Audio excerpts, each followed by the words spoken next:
لے جاؤں۔ حضرت سلمان فارسی رضی اللہ تعالیٰ عنہ صحابہ کرام میں سب سے زیادہ بڑے عمر کے صحابی، مجھے ٹھیک ان کا عمر تو یاد نہیں ہے، لیکن 150 سال 200 سال سے 150 سال تک کی درمیان کی کوئی ان کی عمر ہے، اتنے طویل عمر صحابی تھے حضرت سلمان فارسی رضی اللہ تعالیٰ۔ آپ فارس کے رہنے والے تھے اور آپ کے والد ایک آتش پرست تھے، آگ کو پوجنے والے تھے، اور باپ نے اپنے بیٹے کو اس نیت سے قید کر رکھا تھا گھر کے اندر۔ حضرت سلمان فارسی کو ان کے گھر میں بند کیا ہوا تھا، کہیں ایسا نہ ہو میرا بیٹا گھر سے باہر نکلے اور باہر کی اس کو ہوا لگ جائے، یہ اس آگ پرستی کو، آگ کے پوجنے کو چھوڑ دے۔ اس خوف کی بنا پر باپ نے اس کو گھر میں رکھا ہوا تھا۔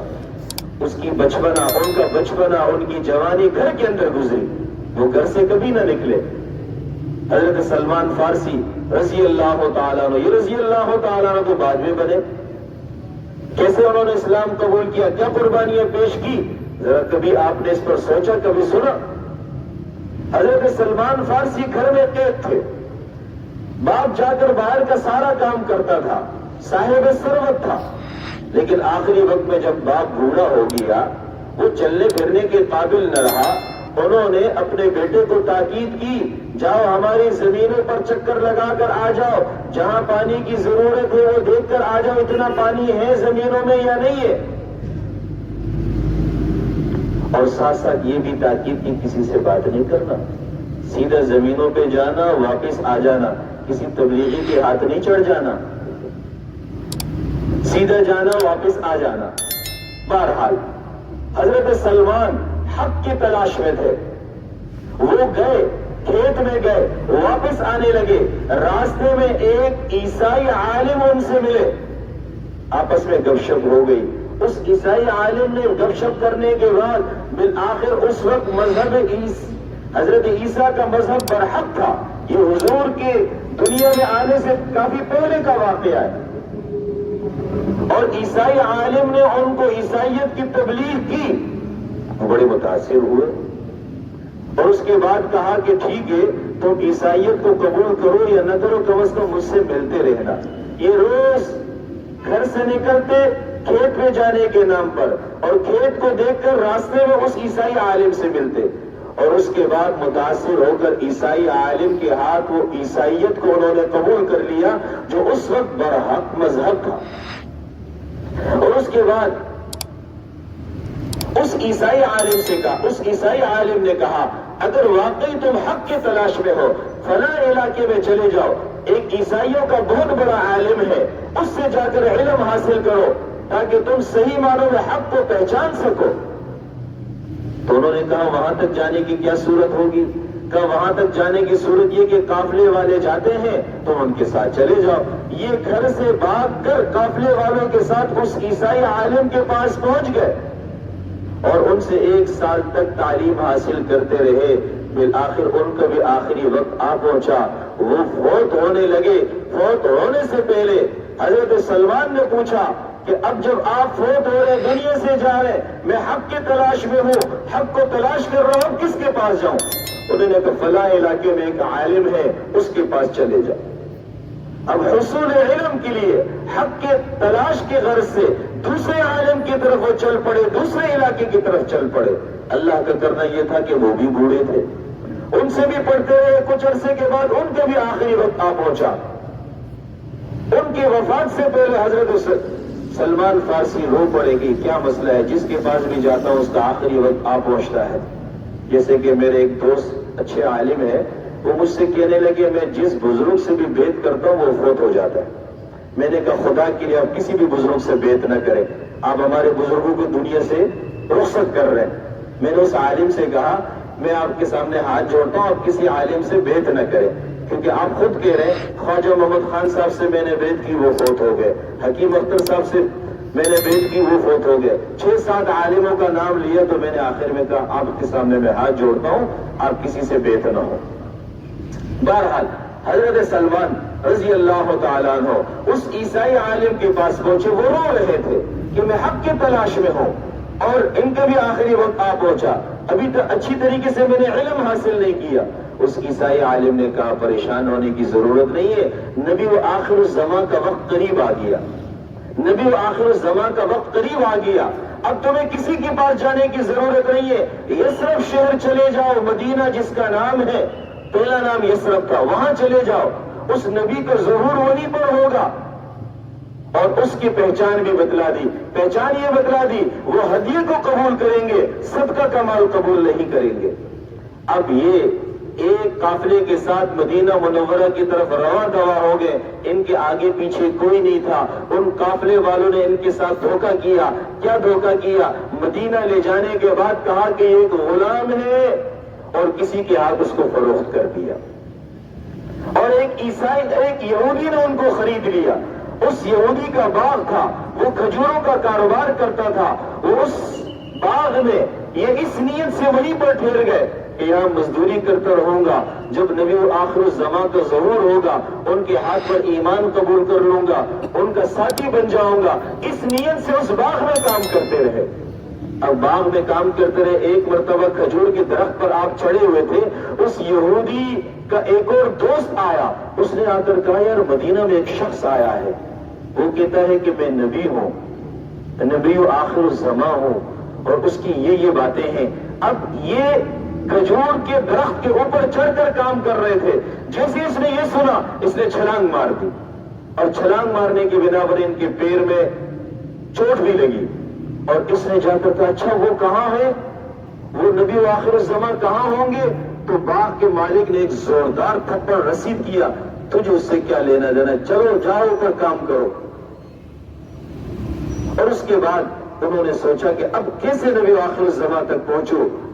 اتوار کے دن یا ہفتے کے دن، ہفتے میں ایک دن ان کی چھٹی ہوتی تھی، وہ کھجورے لے کر نبی کریم صلی اللہ علیہ وسلم کا پوچھتے پوچھتے ان تک پہنچ گئے، اور آپ کے رخ انور کی زیارت کر لی، اور زیارت کرنے کے بعد آپ کو کھجور دیا، اور کھجور کہا کہ یہ میں آپ کے لیے صدقے کا مال لایا ہوں، یہ آپ قبول کر لیجئے۔ حضور نے جواب میں فرمایا ہم صدقے کا مال نہیں لیتے، یہ آپ اپنے پاس رکھیں، اور قبول کرنے سے آپ نے معذرت کر لی۔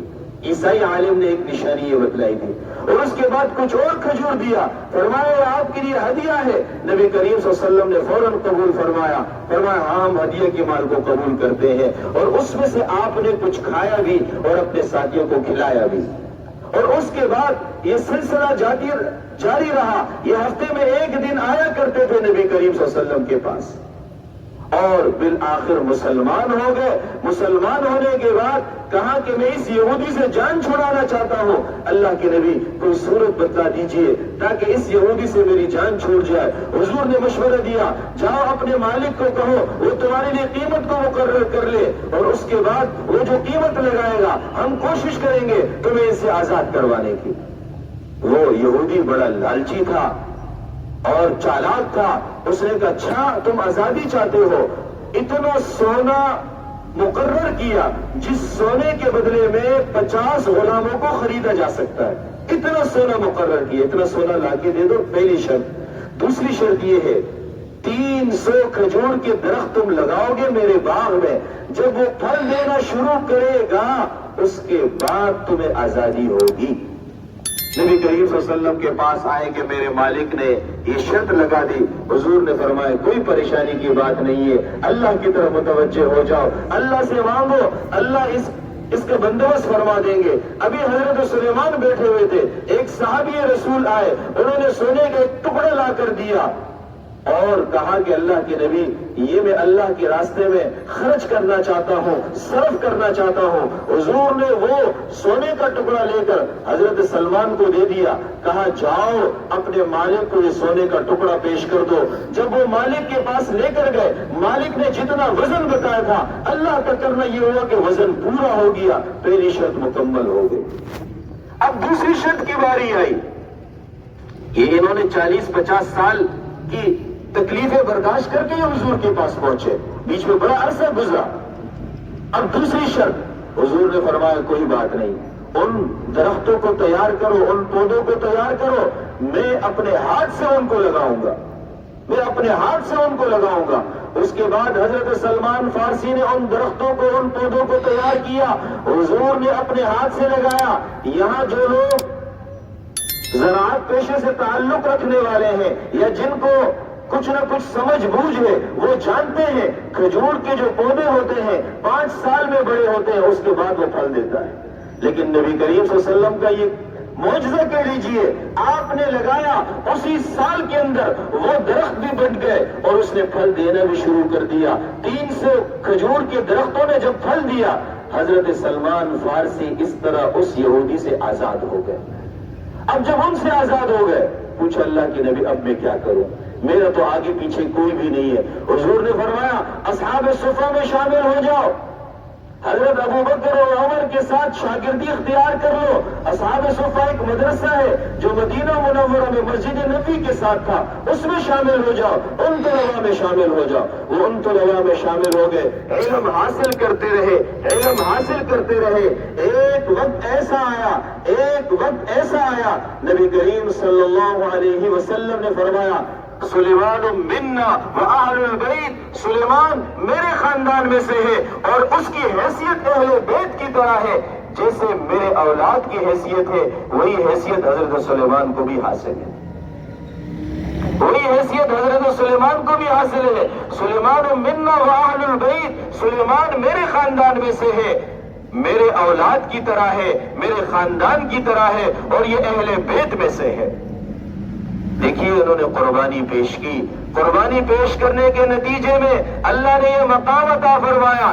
ایک آدمی اہل بیت میں سے نہیں ہے، حضور کے خاندان میں سے نہیں ہے، لیکن اللہ کے نبی اپنی زبان مبارک سے فرما رہے ہیں یہ میرے خاندان میں سے ہے، میرے اہل بیت میں سے ہے۔ اور اسی حضرت سلمان فارسی نے غزوہ خندق کے موقع پر خندق کھودنے کی انہوں نے تجویز دی اور ان کی تجویز پر حضور نے عمل کیا، اللہ نے فتح یابی سے ہمکنار فرمایا۔ کہتے حماس والے بھی خندق کھود رہے ہیں اور سرنگیں کھود رہے ہیں، یہ کہاں سے آیا، یہ تجویز انہوں نے کہاں سے لی؟ انہوں نے غزوہ خندق سے یہ سب کچھ سیکھا، انہوں نے غزوہ خندق سے یہ سب کچھ سیکھا۔